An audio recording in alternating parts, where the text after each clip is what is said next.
Welcome to the concept classes. आप सभी के मन में एक ख्याल ज़रूर आता होगा कि स्काई आसमान का कलर ब्लू क्यों होता है। ये सवाल आपने पढ़ा भी होगा, जाना भी होगा। तो आइए आज हम इसको फुल डिटेल में समझते हैं, हर एक रीज़न से समझते हैं। ये सवाल आज का नहीं, ये सवाल बहुत पुराना है। इंसान बहुत पहले से इस सवाल की तलाश में था और बहुत सारे लोग जब साइंस नहीं थी, रीज़न नहीं जानते थे, तो इसको शक्तियों से जोड़ते थे। देवी शक्तियाँ, देवताओं की शक्तियाँ, इन सारी चीज़ों से इसको जोड़कर देखते थे। लेकिन आपको पता है कि साइंस हर चीज़ का जवाब देने के लिए आगे आती है। तो आपके सामने आए, आपको पता होगा आइजैक न्यूटन, सबने इनका नाम सुना होगा। 1665 में ये आए, ठीक है, आए पता नहीं कब, लेकिन 1665 में इन्होंने एक एक्सपेरिमेंट किया। और वो एक्सपेरिमेंट आप सब ने सुना होगा। ये वो एप्पल वाला एक्सपेरिमेंट नहीं है, ये दूसरा एक्सपेरिमेंट है। आइए देखते हैं कौन सा एक्सपेरिमेंट है। ये एक्सपेरिमेंट आपका है scattering of the light. Newton ने क्या किया कि व्हाइट लाइट को या सनलाइट को प्रिज्म के पास से पास कराया। ये जो आपको ट्रायंगुलर चीज दिख रही है, ये क्या है? प्रिज्म है। इससे उन्होंने जब लाइट को पास कराया तो उन्होंने देखा कि लाइट 7 कलर में टूट गई है। इसे ही क्या बोला गया? Scattering of the light. तो जब तक हम स्कैटरिंग ऑफ द लाइट नहीं समझेंगे, तब तक हमें यह बात समझ में नहीं आएगी कि आसमान का कलर नीला क्यों होता है। यानी आसमान का कलर जो नीला है, उसका जो प्रूफ हमें मिलेगा, उसकी जो जानकारी मिलेगी, हमें स्कैटरिंग ऑफ द लाइट से मिलेगी। तो आइए हम समझते हैं कि स्कैटरिंग ऑफ लाइट होती कैसे है, किस तरीके से। तो आप सबको एक चीज पता होगी, बहुत अच्छी चीज ये, कि जो अपने ब्रह्मांड के अंदर सन ही ऐसा होता है जो हमें एनर्जी प्रोवाइड करता है। सन की जो एनर्जी यहां मैंने लिखा हुआ है कि जो सन है वो एनर्जी लाइट के फॉर्म में देता है। और सन जो एनर्जी लाइट के फॉर्म में देता है, ये इलेक्ट्रोमैग्नेटिक वेव होती है। कैसी होती है ये आगे आप डिटेल में बाद में पढ़ेंगे।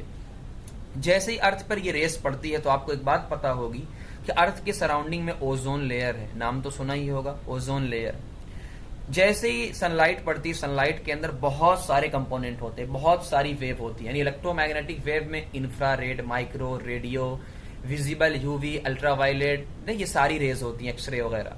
तो जो खराब होती है, कह लो जो नुकसानदेह होती है, ओजोन लेयर उसको एब्जॉर्ब कर लेती है। इसीलिए कहा जाता है कि जो ओजोन होल है वो हमारे लिए खतरनाक है। ये अलग टॉपिक में डिस्कस होगा कभी कि ओजोन से क्या फायदे हैं, क्या नुकसान हैं, या ओजोन से क्या हो सकता है, हमें क्या करना चाहिए, ये टॉपिक अलग है। बट ये समझना कि जैसे ही सनलाइट एनर्जी सन से लाइट आती है, ओजोन एब्जॉर्ब कर लेता है हार्मफुल कंपोनेंट को। बाकी जो कंपोनेंट यहां आप देख सकते हो स्क्रीन पे, ओजोन इसको एब्जॉर्ब कर ले, बाकी जो रिफ्लेक्ट होकर जो जा रही है, बाकी जो रे बच जा रही है, वो सारी रे कहां आ रही है? अर्थ के एटमॉस्फेयर में आ रही है। इसे ही हम लोग क्या बोलते हैं? Visible light. ये जो सनलाइट हम लोग देखते हैं वो क्या होती है? विजिबल लाइट उसको कहते हैं। तो आप तो समझते हैं कि what is the visible light, तो आपको और भी कॉन्सेप्ट क्लियर होंगे। तो आइए देखते हैं विजिबल लाइट क्या होता है। विजिबल लाइट कुछ और नहीं है बल्कि व्हाइट लाइट है। जो सनलाइट हमारी पड़ती है उसे ही क्या बोला जाता है? Visible light.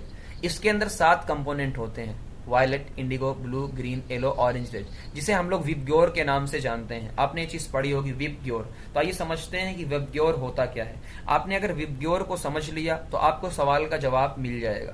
तो मैं आपको रटवाने वाला नहीं हूं कि क्या होता है, डायरेक्ट ऐसा होता है वैसा होता है, हर चीज का रीजन जानेंगे। अब जैसे ही हम लोग चले विबग्योर, ये आपके सामने मैंने लिखा विबग्योर, थोड़ा सा और ऊपर करता हूं, ये देखो आप ध्यान से।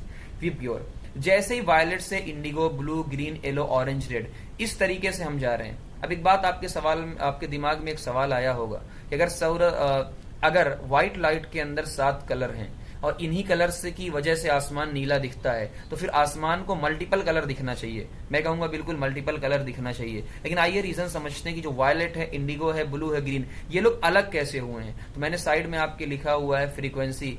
यानी ये लोग फ्रीक्वेंसी, आगे आप पढ़ेंगे फ्रीक्वेंसी और वेवलेंथ या लैम्डा। जैसे जैसे आप वायलेट से रेड की तरफ जाएंगे, फ्रीक्वेंसी कम होती जाती है और वेवलेंथ जो है वो बढ़ती जाती है, यानी स्पीड बढ़ती जाती है। और अब खुद आप इतना दिमाग लगाओ, पहला सवाल मैं करता हूं, अगर ऐसा नहीं होता, अगर सबकी स्पीड सेम होती, सबकी फ्रीक्वेंसी सेम होती, सबका लैम्डा यानी वेवलेंथ सेम होता, तो 7 कलर फिर दिखते। यानी आसमान हमारा कैसा दिखता? नीचे देखो आसमान कैसा दिखता? मल्टीपल कलर दिखता हमें। और क्या ऐसा है? नहीं। हमारा आसमान का कलर कैसा है? नीला। तो ऐसा क्यों हुआ? तो आइए नीचे समझते हैं। ये मैंने आपके सामने लिखा हुआ है वेवलेंथ, मैंने आपके सामने वेवलेंथ लिखा हुआ है, ठीक। अब मैंने क्या आपसे बोला कि जो ये वेवलेंथ होती है सबकी अलग अलग होती है। उससे पहले एक चीज मैंने कहा स्पीड, चाहे आप स्पीड से देखो या वेवलेंथ। स्पीड से देखते हैं तो आसानी से समझ में आती है, बट एक कॉन्सेप्ट क्या होता है ये वेवलेंथ, जिसका जितना ज्यादा वेवलेंथ होगा उतना कम स्कैटर करेगा, यानी उतना कम फैलेगा। तो अपना खुद दिमाग लगाओ कि अगर अगर अगर आपका लैम्डा कम है, आप खुद सोचो, मैं इसको बड़ा कर देता पहले इधर, कि अगर, ताकि पूरी बात क्लियर हो जाए हमारी। ओ सॉरी गाइस, ये थोड़ा सा, चलो इसको इस पे देख लेते हैं, थोड़ा सा ज़ूम इन आउट, इसके लिए सॉरी, बट ये प्रॉब्लम आती रहती है, ठीक है। चलिए आइए देखते हैं कि अगर लैम्डा किसका सबसे ज्यादा था, रेड का। अगर रेड का लैम्डा वेवलेंथ सबसे ज्यादा है, यानी इसकी स्पीड सबसे ज्यादा है, तो आप खुद सोचो कि ये आसमान में फैलेगा या सीधा अर्थ पे आ जाएगा। नहीं, ये सीधा अर्थ पे आ जाएगा, यानी हम ये कहेंगे कि ये स्कैटर नहीं होता, या अगर स्कैटर होगा तो बहुत कम स्कैटर होगा, यानी फैलेगा नहीं। लेकिन जो वी वायलेट है, इंडिगो है, ब्लू है, इनका लैम्डा बहुत कम होता है, इनकी स्पीड बहुत कम होती है। तो ये आते हुए क्या हो जाते हैं, आपस में पार्टिकल से टकरा कर ये फैल जाते हैं। कैसे फैलते हैं, सबको एक चीज पता होती है, ठीक है ना। आइए नीचे चलते हैं हम लोग। सबको एक चीज पता होती है कि आसमान के अंदर क्या होते हैं, बहुत सारे पार्टिकल होते हैं। कैसे पार्टिकल होते हैं, डस्ट होता है, नाइट्रोजन होता है, ऑक्सीजन होता है। जैसे ही ये सनलाइट इनके ऊपर पड़ती है, ये सारे लोग आपस में क्या हो जाते हैं, मैंने कहा ना कि वायलेट, इंडिगो, ब्लू, ये सारे क्या होते हैं, वेवलेंथ कम, स्पीड कम। स्पीड अगर कम होती तो आप इस फिगर के अंदर देख सकते हैं कि यहां से सारे टकरा कर क्या हो रहे हैं, फैल जा रहे हैं। अब एक बात आपके दिमाग में आएगा कि सर वायलेट और इंडिगो, ब्लू, आपने कहा कि तीनों सबसे ज्यादा स्कैटर करते हैं, इसमें भी सबसे ज्यादा स्कैटर कौन करता है, वायलेट करता है। फिर आसमान का कलर बैगनी यानी वायलेट क्यों नहीं दिखता है, क्यों नीला दिखता है? तो आइए इस सवाल को भी जान लेते हैं। तो अभी तक आपके पास एक जवाब आ गया कि जो स्कैटरिंग होती है, यानी जो ब्लू कलर होता है वो स्कैटरिंग की वजह से होता है।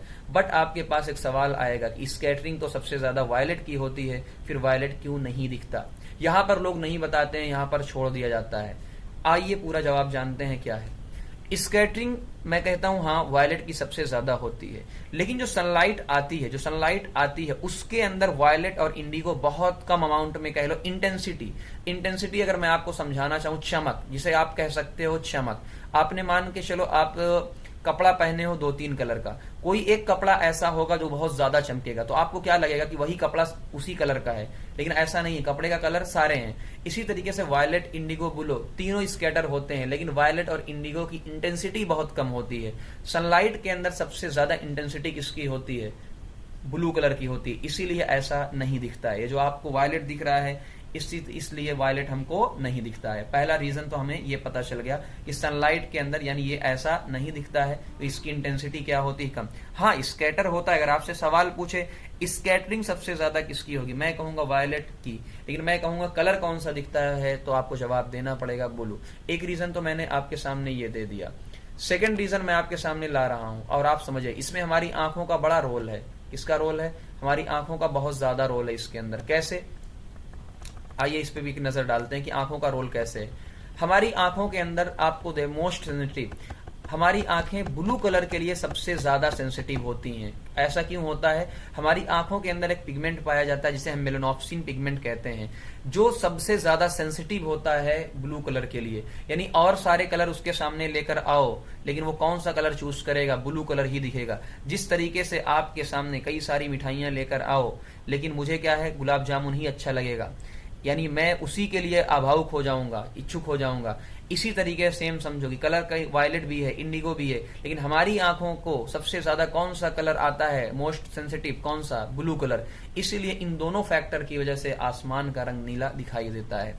तो क्या मैंने आपको पूरी जानकारी दे दी, या मेरी जानकारी में कुछ कमी है? तो मैंने अपनी पूरी कोशिश की है कि आपको हर एक चीज बताऊं। Thank you very much.